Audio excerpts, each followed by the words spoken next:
as I was coming down the steps and down the walk over across 8th Avenue, in the middle of 8th Avenue, I saw this moving van backed up to the Blackstone Apartments. They're not there anymore, they've been turned down, but at the time, and of course one of the principles of church growth, you see anybody in transition, they're a candidate for church membership. You need to invite them to church. Well, when I got in the middle of 8th Avenue and looked over there, got ready to invite those folks to church, they were black. And so I came face to face with my history and with my experience and my struggles about all of this racial inclusiveness stuff. And I was not able to invite them to church.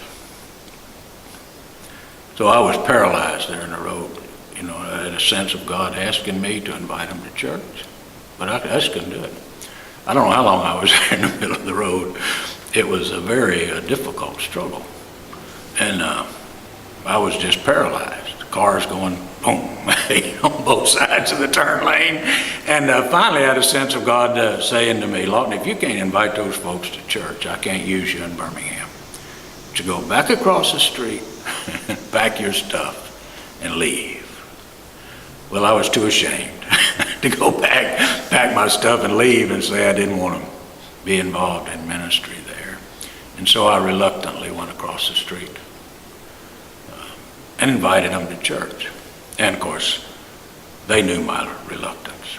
They could feel that. You know, you can tell whether your people are sincere and whether you're inviting them or caring for them. They didn't come to church. But it was in that moment, you know, that I became a recovering racist. I discovered my racial attitudes, and I understood that they were inconsistent with the scripture, and I understood the contemporary implications of that through my encounter with Martin King at seminary. And so on that day, I took the first step in my recovery. And I'm deeply grateful for that. It was an awesome gift.